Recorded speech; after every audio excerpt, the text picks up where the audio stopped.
السلام علیکم ورحمۃ اللہ وبرکاتہ۔ اساتذہ اکرام، بالخصوص اس ادارے کے والد و ناظم حضرت مولانا مفتی توقیر عالم صاحب قاسمی اللہ رب العزت کا بے پناہ احسان و کرم ہے کہ اللہ تعالیٰ نے اس گئے گزرے دور میں بھی علم دین سے ہم لوگوں کا رشتہ استوار کر رکھا ہے، اور ہم لوگ کسی نہ کسی درجے میں علم دین سے وابستہ ہو کر دین کی چھوٹی موٹی خدمت کرنے کی کوشش و سعی کر رہے ہیں۔ اللہ تعالی ہم تمام لوگوں کی خدمات کو قبول فرمائے۔ ابھی آپ کے ہندوستان کے ایک مشہور عالم دین آج سے تقریباً 22 سال پہلے اس دنیا سے رخصت ہوئے، حضرت مولانا علی میاں نقوی رحمۃ اللہ علیہ۔ حضرت مولانا فرمایا کرتے تھے کہ اگر ایک مرد پڑھتا ہے تو ایک فرد پڑھتا ہے، ایک مرد پڑھتا ہے تو ایک فرد پڑھتا ہے، اور ایک خاتون پڑھتی ہے تو ایک خاندان پڑھتا ہے۔ یہ خاتون پڑھتی ہے تو ایک خاندان پڑھتا ہے۔ تو آپ حضرات کی تعلیم انتہائی اہم ہے۔ آپ جتنا اچھا پڑھیں گی، جس قدر آپ اچھی پڑھیں گی، جس قدر آپ کے اخلاق، آپ کی عادات، آپ کے طور طریقے، آپ کی نشست و برخاست جس قدر عمدہ اور بہتر ہوگی، اسی قدر آنے والی نسل بھی اچھی اور سچی ہوگی۔ دنیا میں جتنے بھی انسان آئے ہیں اور آئندہ آئیں گے، ان کا سب سے پہلا مدرسہ ماں کی گود ہے۔ ان کا سب سے پہلا مدرسہ ماں کی گود ہے۔ ماں کی گود میں جب بچہ ہوتا ہے تو بالکل سادہ نہ ہوتا ہے، خالی و ذہن ہوتا ہے۔ جو کچھ اسے سکھایا جاتا ہے وہی باتیں اس کے دل و دماغ پہ نقش کر جاتی ہیں۔ مائیں اچھی ہوں گی تو ان کی گود میں پرورش پانے والی اولاد بھی اچھی ہوگی، ان کی تربیت بھی اچھی ہوگی، اور ابتدا سے ہی اللہ کی وحدانیت، اللہ کی ربوبیت، اللہ کی حقانیت، سرور کائنات صلی اللہ علیہ وسلم کی سچی عقیدت و محبت، صحابہ کرام کی قربانی، اولیاء کرام کی محبت، یہ ساری چیزیں ابتدا سے ہی ان بچوں کی زندگیوں میں رچیں گی اور بسیں گی۔ اس لیے خاتون کی تعلیم انتہائی اہم ہے۔ پوری دنیا میں جہاں کہیں بھی عورتوں کی تعلیم کے تعلق سے محنتیں کی جا رہی ہیں، کوششیں کی جا رہی ہیں، سارے کے سارے لوگ انتہائی مبارکباد کے مستحق ہیں۔ مجھے آج 2 دن پہلے جو آپ کا پروگرام ہوا، جلسہ ہوا، جس میں عوام الناس کی ایک جمع غفیر حاضر ہوئی، مجھے بھی حاضر ہونا تھا، لیکن میں دبئی کے سفر پہ تھا، اس لیے آپ حضرات کے درمیان اس تاریخ میں نہیں آ سکا۔ لیکن آج میں نے جو چند بچوں کے پروگرام سنے، وہ مسابقہ قراءت میں اول لانے والی طالبہ ہو، یا نعت میں لانے والی طالبہ ہو، یا تقریر میں لانے والی طالبہ ہو، مضمون نویسی، اس کا تو نہیں دیکھ سکا، لیکن جو نمونے ہمارے سامنے آئے ہیں اس سے اندازہ یہ ہوا کہ ماشاءاللہ آپ جملہ طالبات کی تعلیم و تربیت پر خصوصی توجہ دی جا رہی ہے، اور آپ طالبات بھی ماشاءاللہ محنت، لگن، کوششوں کے ساتھ اپنی تعلیم میں لگی ہوئی ہیں۔ اللہ تعالیٰ آپ تمام حضرات کی کوششوں کو اور محنتوں کو قبول فرمائے۔ جس دور میں ہم لوگ جی رہے ہیں، یہ دور مسابقوں اور مقابلے کا دور ہے، یہ مسابقہ اور مقابلے کا دور ہے۔ اور زندگی کے ہر میدان میں مسابقہ ہو رہا ہے. ہاں، ہر میدان میں. اگر کوئی تاجر ہے تو اس کی کوشش یہ ہوتی ہے کہ ہم تجارت کے میدان میں اپنے دوسرے تاجروں کو پیچھے چھوڑ دیں. اگر کوئی کھلاڑی ہے تو اس کی کوشش یہ ہوتی ہے کہ میں اپنے ساتھیوں کے درمیان سب سے اچھا کھیل پیش کروں. اگر کوئی انجینئر ہے تو اس کی یہ کوشش ہوتی ہے کہ میں اپنے کمپنی میں نمبر 1 کا انجینئر کہلاؤں. ہاں، زندگی کے ہر شعبے میں مقابلہ ہے. اور قرآن کریم میں بھی اللہ نے مقابلے کی دعوت دی ہے. وَسَارِعُوا إِلَىٰ مَغْفِرَةٍ مِّن رَّبِّكُمْ وَجَنَّةٍ عَرْضُهَا السَّمَاوَاتُ وَالْأَرْضُ أُعِدَّتْ لِلْمُتَّقِينَ. سارع یسارع کے باب مفاعلت کا صیغہ ہے. باب مفاعلت کی خصوصیت جو ہے مشارکت ہے. مشارکت کا مطلب یہ ہوتا ہے وہ کام جس کو باہم مل کر لوگ کریں، ایک ساتھ مل کر وہ کریں.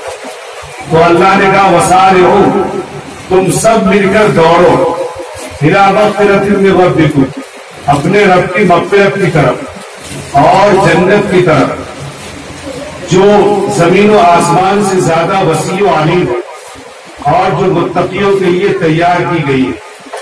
تو اللہ نے یہاں بھی مومنوں کو جنت کے حصول اور اللہ کی مغفرت کے حصول کے لیے آپس میں مقابلے کی دعوت دی ہے. آپس میں مقابلے کی دعوت دی ہے.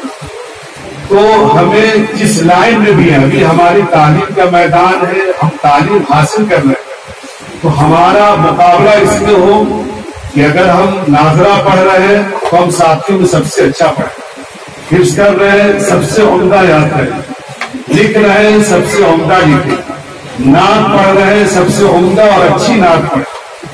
اگر اس مقابلے کے ساتھ ہماری تعلیم ہوگی تو بہت ممکن ہے کہ انشاءاللہ جب ہم یہاں سے پڑھ کر نکلیں گے تو ہم آئندہ جو زندگی کے میدان میں آئیں گے اور مسابقہ اور مقابلہ ہوگا تو وہاں بھی فتح و کامرانی ہمیں ضرور نصیب ہوگی انشاءاللہ.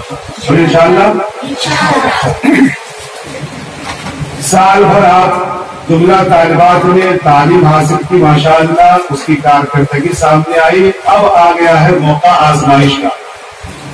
ابھی آپ مدرسے کی چہاردیواری میں پڑھ رہی تھی، ڈیلی آپ کا آنا جانا تھا، آپ کے اساتذہ کی نگرانی آپ کے سروں پر تھی، صبح و شام آپ کو نصیحتیں کی جا رہی تھی. لیکن اب جو اگلا 1 سے 1.5 مہینہ گزرے گا اس وقت اساتذہ کے دست شفقت آپ کے سروں پہ نہیں ہوں گے، بار بار ان کی نصیحتیں آپ کو حاصل نہیں ہوں گی. تو اب آپ جب اپنے محلے میں، اپنے گھروں میں، اپنے علاقے میں رہیں گی تو یہ آپ کے لیے آزمائش کا موقع ہوگا کہ آپ نے اپنے اساتذہ کی نصیحتوں کو یاد رکھ کر عملی زندگی میں ان چیزوں کو برت کر اپنے گھر والوں کے سامنے اور اپنے محلے والوں کے سامنے اور اس سے بڑھ کر اللہ کے سامنے آپ نے پیش کیا کہ نہیں کیا. رمضان کا مہینہ آ رہا ہے، اب مقابلہ آپ کو یہ کرنا ہے کہ تلاوت قرآن آپ جملہ سہیلیوں میں جب رمضان کے بعد آئے تو گفتگو ہو کہ میں نے رمضان میں 3 ختم قرآن کریم کیا ہے، میں نے 4 ختم میں نے قرآن کریم کیا ہے، میں نے رات کو تہجد کا اہتمام کیا ہے، ہم نے اپنے دوستوں میں صدقات و خیرات کرنے کا اپنے ماں باپ کے ذریعے سے اہتمام کیا ہے، ہم نے رمضان کے مہینوں کو لہو و لعب اور دنیا کی فضول باتوں میں قصہ گوئی میں نہیں گزارا، بلکہ ہمارا وقت گزرتا تھا کہ افطار کی تیاری میں، سحری کی تیاری میں، ماں باپ کی خدمت میں، گھر کے چھوٹے بچوں کی تربیت میں، قرآن کریم کی تلاوت میں، ذکر و اذکار میں، لوگوں کو اچھے اخلاق اور اچھی عادات سکھانے میں، ان چیزوں میں ہمارا وقت گزرا ہے. آپ ایسی کارگزاری رمضان کے بعد پیش کریں.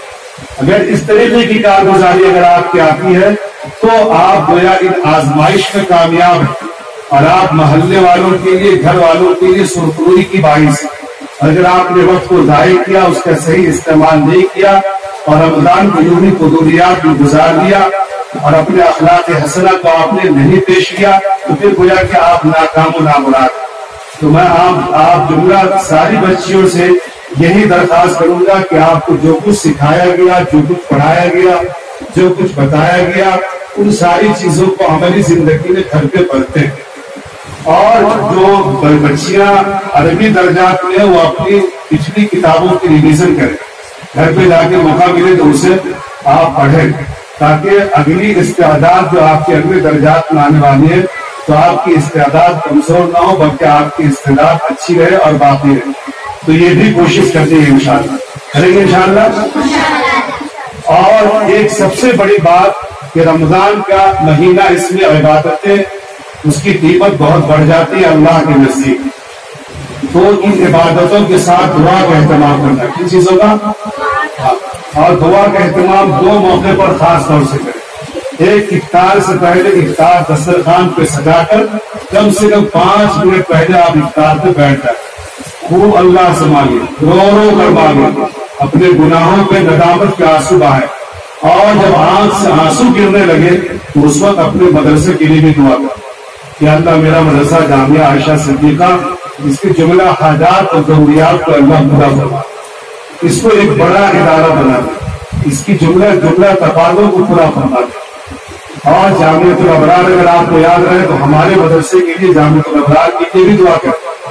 اور اس لیے کہ یہ اسی کی شاخ ہے، اسی کے بطن سے پیدا ہونے والا یہ ادارہ وہ لڑکوں کا، یہ لڑکیوں کا. تو آپ کو اس ادارے کا نام یاد رہے تو وہاں کے لیے بھی دعا کریں گے. اسی طریقے سے سحری کھانا بھی نہ بھولیں. ہاں، سحری کھا کر کے ہی روزہ رکھیں. سحری کھانا یہ سنت بھی ہے اور وہ تہجد کا وقت ہوتا ہے. تو آپ جب سحری کے لیے اٹھیں تو جلدی جلدی تہجد کی نماز پڑھ لیں، نماز پڑھ کے پھر سحری کھا لیں، اور سحری سے لے کر کے اذان تک آپ دعا کا اہتمام کریں. اذان ہو جائے، نماز آپ اول وقت میں پڑھ لیں. آپ کو گھر میں نماز پڑھنا ہے، مسجدوں میں اول وقت میں ہوتی ہے، ہم لوگ بھی اول وقت نہیں پڑھتے. اس کے بعد پھر آپ آرام کریں. تو قرآن کی تلاوت اور دعا کہتے ہیں روزے کے ساتھ ساتھ جو سب سے زیادہ اہتمام کرنا ہے کس چیز کا؟ دعا کا اہتمام کرنا. اللہ سے خوب مانگنا، خوب مانگنا، خوب مانگنا. اپنے ماں باپ کے لیے، روزی میں برکت کے لیے، صحت و تندرستی کے لیے، ادارے کے لیے، آپ خود اپنے لیے کہ اللہ ہمارے مستقبل کو روشن بنا. ساری چیزوں کی دعاؤں کا اہتمام کریں گے انشاءاللہ، کریں گے. اور رمضان کے بعد جو تاریخ کا تعین ہوا ہے کہ جس تاریخ سے آپ کی تعلیم شروع ہوگی، آپ سب یہ کوشش کریں کہ اس تاریخ میں آپ مدرسہ حاضر ہو جائیں. اپنے سہیلیوں میں دعوت دیں، اپنے محلے میں رشتہ داروں میں دعوت دیں، اور سبوں کو بتائیں کہ لڑکیوں کا ایک اچھا ادارہ، اچھا نظام، اچھی تربیت کا سلیقہ اور طریقہ جس ادارے میں سکھایا جاتا ہے، ہم وہاں پڑھتی ہیں، آپ کے ہمارے ساتھ پڑھتے چلیں. انشاءاللہ اس طریقے سے آپ کو بھی نیک نامی حاصل ہوگی، آپ کے ادارے کو بھی نیک نامی حاصل ہوگی، آپ کو بھی دنیا آخرت میں سکون نصیب ہوگی. اور جو جملہ ذمہ داران اس ادارے کا دام دن میں قدم سخن تعاون کر رہے ہیں، اللہ ان کو بھی بہترین بدلہ عطا فرمائے گا. اب اسی مختصر سی باتوں پر اپنی بات ختم کرتا ہوں. اللہ تعالیٰ ہم سبوں کو عمل کرنے کی توفیق فرمائے. اور آخر دعوانا الحمدللہ.